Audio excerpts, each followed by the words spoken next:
Je le dis à un moment donné, le Japon, il faut imaginer que le Japon, c'est les montagnes partout. Les 3/4 du territoire, ce sont des montagnes. Et ce sont des montagnes avec des pentes très fortes, mais très très fortes. Donc, ce sont des montagnes où l'être humain n'a pas toujours pu s'installer. En plus, avec les tremblements de terre, les éruptions volcaniques, les glissements de terrain et compagnie, ce sont des montagnes qui sont quand même assez hostiles. Donc, vous avez toute une partie du territoire qui est très très peu peuplée. Sauf qu'au Japon, il y a 125 millions d'habitants. Bon, c'est en baisse parce que la natalité est en baisse. 125 millions d'habitants qui sont concentrés sur une superficie qui n'est qu'un quart du territoire, en fait. Et comme le territoire est grand comme les îles britanniques, vous prenez les îles britanniques, vous n'en gardez qu'un quart, et là-dessus, vous mettez 125 millions d'habitants. C'est-à-dire que si la France était peuplée comme le Japon, nous aurions 182 millions d'habitants en France. Et donc là, si vous faites une densité du Japon sur tout le territoire, on a une densité qui est proche des Pays-Bas, c'est-à-dire 400 habitants au kilomètre carré, sauf que comme je vous ai dit que les 3/4 du territoire sont inhabitables, alors qu'aux Pays-Bas, la totalité du territoire est habitable, c'est tout plat, eh bien, il faut considérer que la densité, elle est plutôt de 1200 habitants au kilomètre carré. Et 1200 habitants au kilomètre carré, c'est le Bangladesh, en fait. Donc la densité du Japon, c'est la densité du Bangladesh. Donc les gens sont partout. Et le vélo, c'est un moyen d'y échapper. Alors, les gens sont partout, mais c'est pour ça que les Japonais ont développé cette espèce de philosophie de vie qui est de ne jamais se gêner. Ils font tout pour... les Japonais sont très discrets, très respectueux de tout. Pourquoi ? Parce que c'est un moyen de survivre. Ils sont beaucoup, partout. Ils sont tout le temps les uns sur les autres. Donc en fait, ils ont trouvé ce moyen qui est de vivre ensemble sans trop se cogner. Voilà, parce que sinon ils se cogneraient tout le temps partout. S'ils avaient le tempérament, moi j'habite dans le sud-est, s'ils avaient le tempérament des gens du sud-est, ils passeraient leur temps à se foutre sur la gueule en fait. Et donc ce n'est pas du tout le cas. Et c'est vrai que, mais à vélo quand même, voilà, vous pouvez partir facilement. Kyoto c'est entouré de montagnes. Donc très vite, vous pouvez vous échapper dans les montagnes. Il y a des montagnes dans la ville, ça c'est génial. Il y a des montagnes tout autour de la ville. Il y a des cols à une dizaine de kilomètres au-dessus de Kyoto. Vous avez des cols partout, de tous les côtés, sauf si vous vous tournez vers la mer, vers Osaka. Donc ça c'était assez génial. Et en plus, dans la montagne, il n'y a pas grand monde. Sur les petites routes de montagne, vous êtes plutôt assez seul. Vous avez les automobilistes qui vous laissent tranquille, qui vous mettent jamais en danger. À un moment, je raconte que je fais 500 mètres dans un tunnel et il y avait une voiture derrière moi. Elle a fait les 500 mètres dans le tunnel derrière moi sans me doubler, ce qui est et sans non plus essayer de me faire comprendre qu'elle était là. Je la sentais pas trop. Je savais qu'elle était derrière. Voilà.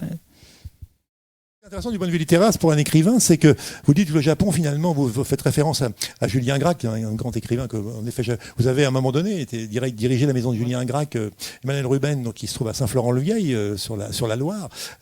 Julien Gracq disait quelque part qu'il y a des écrivains myopes, attentifs aux détails, et des écrivains presbytes, attentifs au grand panorama.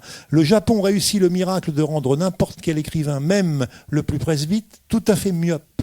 On ne s'intéresse plus qu'aux détails. On redevient un enfant. Pour parler comme Paul Claudel, ce grand écrivain japonais, on se rend compte que notre œil est aussi capable d'écouter. On se montre attentif à ce que Georges Perec appelait l'infraordinaire. Et grâce à cette écoute attentive de l'infraordinaire, grâce à cette conscience de la fugacité des phénomènes que les Japonais nomment mono no aware, la routine de chaque jour est parsemée de milliers de petites illuminations, de petites extases géographiques, de petits Kensho qui désigne en japonais l'éveil préliminaire à la grande révélation, le Satori. Alors, je m'arrête ici, mais voilà qu'en effet, on est attentif aux détails et vous dites, le chapitre, enfin le texte se termine par, en gros, on vit des jours presque parfaits. Enfin, il y a une sorte de perfection. Et c'est vrai que voilà, on peut pas mieux. Je pense que c'est intéressant du point de vue du regard qu'on peut porter sur les choses. Bah, moi, j'ai vécu 4 mois d'extase. Hein. Pendant 4 mois, c'est 4 mois d'extase géographique complète.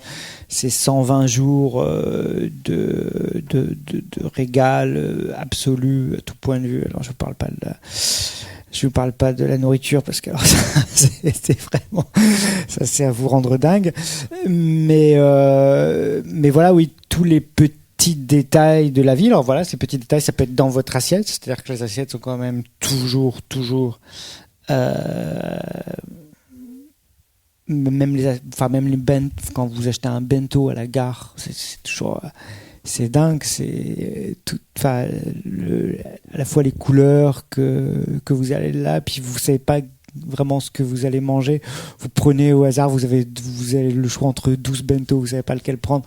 Les bento, c'est ces petites, pour ceux qui savent pas, ces petites boîtes dans lesquelles vous allez avoir différents mets qui sont rangés, souvent des sushis, mais ça peut être autre chose que des sushis, enfin des brochettes, plein de choses différentes. Avec plein de condiments différents, mais donc voilà, c'est dans la nourriture, ce détail, c'est dans les emballages. Moi, je n'arrive jamais à jeter les emballages. Quand j'achetais une carte de géographie, par exemple, je n'arrivais pas à jeter l'emballage parce que tout est emballé. Vous achetez la moindre chose, elle va être emballée dans un très beau papier et ils font ça très bien. Même quand vous achetez, le pire c'est quand j'avais acheté des feuilles de papier. Vous achetez des feuilles de papier, elles sont emballées dans un papier, une sorte de papier cadeau que vous osez à peine défaire. Donc vous avez l'impression tout le temps de vous faire des cadeaux à vous-même. Ça c'est assez jouissif, j'avoue.